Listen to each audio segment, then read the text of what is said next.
All right, what's good, YouTube? It's your boy Jay-Z Bottom Lip, and today we're going to be talking about corner pressure. Everybody's been asking me about corner pressure, how to apply corner pressure, and stuff like that. So we're going to go into it. This is my opinion. It's not everybody's opinion, so you're entitled to your own opinion. I feel like Rain has one of the best corner pressure next to Sindel in this game, just because they're buttons. So for an example, right, this right here keeps your opponent at bay. It's really good to use. And the reason, the best way to get you guys to understand why pokes are really good, or why you use pokes so much, especially in the corner, the best way to think of it is like, think of it like, let's say you have a Cobra, right? And this Cobra is defending himself and you have a stick. You kind of like hit this Cobra with the stick to get him to react. You don't know what he may do, but you have enough time to react because you're using a stick, and it's not that close to him rather than you using your actual hand. So you have enough time to respond to however he may react. Even if he wanted to lunge at you or whatever the case may be, you'll have enough time to react, basically. And the reason why I make that an example is because think of it like that: when your opponent's in the corner, he's the Cobra and you have the stick, right? If I was to use my down poke here, it's harder for me to react to how my opponent may take his turn back, and I don't really have much options from here because he can use a mid to counter me. But when I'm from max range and I use my down three at max range, there isn't much that my opponent can do except advance forward or to jump. And since you're limiting your opponent to those two options, it makes it harder for your opponent to just get his turn back. So when you have your opponent in the corner, you want to do things to keep him there. So even though this right here is negative, depending on what cameo you have, you can keep this pressure going. So you can do this a couple times to get your opponent to react. Then you can do that to keep your pressure, or you can do this, back up slightly, see how he reacts. Down poke, see where he reacts, don't react. Down poke again, dash up, grab. And then you can just rinse and repeat a lot of times. And then you can use your cameo to pressure, but then have enough time to back off. So it will look something like this, right? And then you back off and you just kind of rinse and repeat the same cycle. So you just sit here and play the game in his face over and over. Back up slightly, down poke again, dash up, grab. Or you can go in for mix, and if they don't get hit by the mix, you can armor because they're going to want to take their turn back, and then keep your cameo there to keep you safe. So it would look something like this, and then back up slightly. Or you can just do things like that and then back up. So that's really something that's like really dope about like corner pressure, is that you can keep the corner going and keep him here as long as you want, as long as you make the right decisions.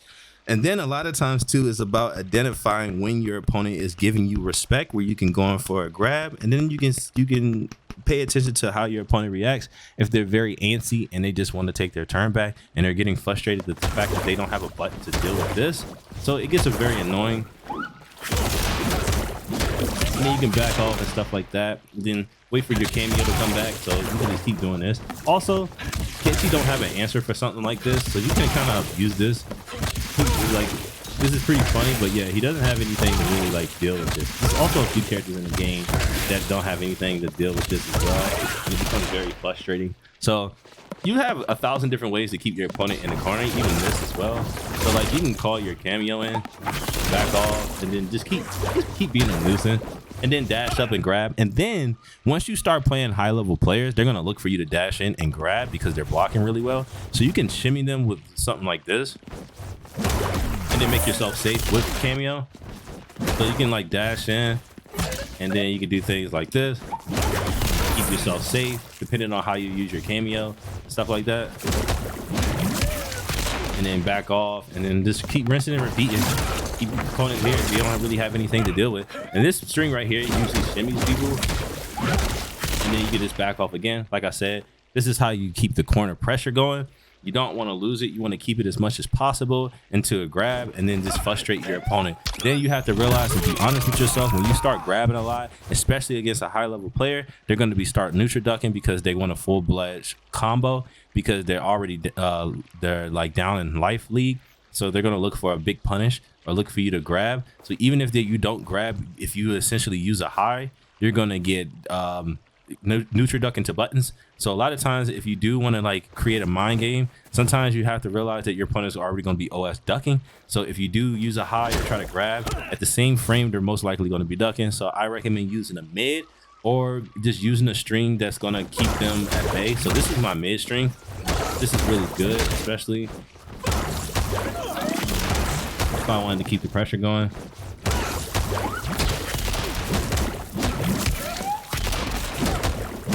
And then back off into grab. You can also do his overhead into grab as well. It's really strong. You can do those things into a grab and stuff like that. This is depending on how you want to play. Corner pressure is very strong if you know how to utilize it and be honest with yourself and knowing when you overextend. Overextending kind of is hard to explain, but the best way to explain overextending is kind of like when you're just doing way too much when you don't, and when it's unnecessary to. So like let's say I grab my opponent, right? And I did something like this, and then I dashed up and grabbed him again, and then he goes in the opposite direction just because I was mashing. That's kind of like overextending because it was unnecessary to do such. It doesn't have to be just the fact that he was on the opposite side and I grabbed him, he was on the opposite side. It's kind of just something where you just don't have to do it. Like right here, I didn't have to grab him. It didn't make no sense.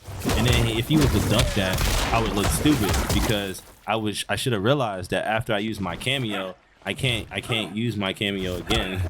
You know what I mean? Like right here, I can't use in that click. So this is a form of overextending. There's no need to do that. I'm already plus and I want to keep my opponent in the corner. So I can just back off like this. And I just keep rinsing and repeating the same method over and over again. And then back off. A form of overextending would be like doing strings like this.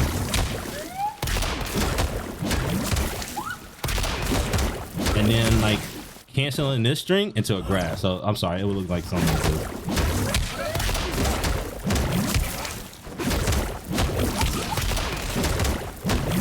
And then grabbing. That's overextending. There's no need to do all that. It looks cool, but at the end of the day, your point is not to do like chip. It's really just to frustrate your opponent and keep him there. And then sometimes you can throw the cameo on the neutral to see what he does. And then you just rinse and repeat, like I said. And then what's so cool about Rain that I'll probably explain in another video, of breaking Rain down just because he's one of my favorite characters, is that he's really good at like trying shit against you. Like this is safe.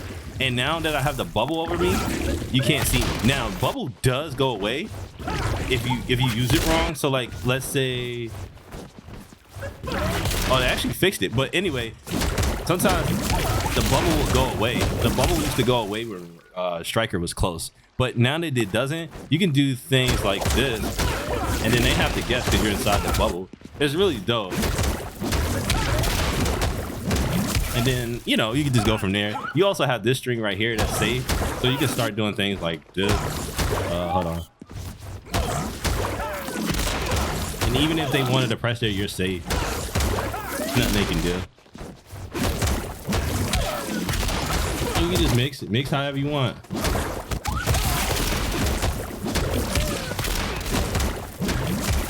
Complete that string if you want to. But you have to be ready for the grab. But the point is, corner pressure is all about being honest with yourself to start off with, and then from there you kind of just want to play with the Cobra. You want to sit here and just poke at the Cobra. You want to sit here and see if he reacts or anything like that. He doesn't react, because essentially what you're going to do is down 3 or do a down poke that has range on it, backdash to see what he does. If he jumps, you'll have enough time to react.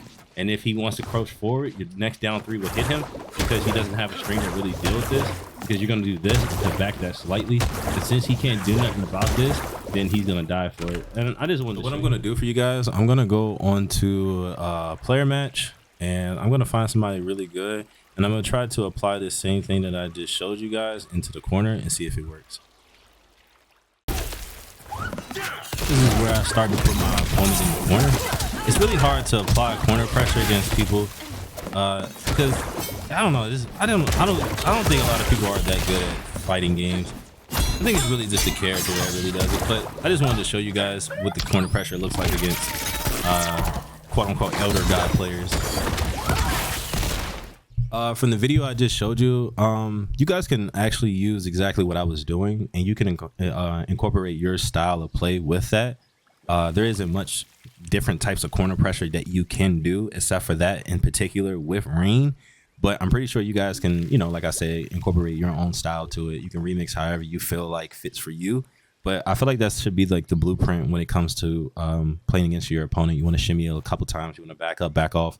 You want to down three a couple times without doing special moves. And then with that one time you do special move called cameo, become safe, and then go up, shimmy, so on and so forth. And then if your opponent does block, jump, just up block. Me, I'm very stubborn. I think I can anti-air sometimes, but in reality, you should up block in certain situations or down two. Keep it very simple and straightforward, especially when it comes to corner pressure, because you want to keep your opponent there. So that however long you can keep them there, do it. It's very, very important. Another thing too is that don't get discouraged when you're playing against someone you think is better than you. I promise you, there is not a lot of players that are good at this game. There is not many people in this game. You can beat me. You can beat plenty other players. You guys just have to basically take what I like teach you guys and apply it, and then do better than me with it, because I'm giving you guys the blueprint. I'm not saying I'm the best at it, but I understand the game to its full potential. So I would love to see you guys grow and become better than me, or even challenge me in the long run once I get everything set up for you guys, as far as in like challenging streamers, viewer sets, and so on and so forth. Also, I want to say thank you for everyone who supports me and gives me feedback for my videos and allow me to come up with new ideas for videos as well. I've been very, very busy lately, and I just got home not too long ago, and I was like, you know what, I'm gonna make a video just for you guys. And someone wanted me to make a corner pressure video. I would probably do another one if need to be on your specific character, or I can put one in the Discord. This is all up to you guys. But again, I appreciate you guys. I would love if you guys leave a like or a dislike and a comment below. It gives me feedback to let me know what you guys like about the video and what you don't like a bit about the video. And also what did I leave out from the video that you guys want me to talk about maybe next time or so. But anyway, it's your boy Jay-Z Bottom Lip. I appreciate you guys watching. I'm out.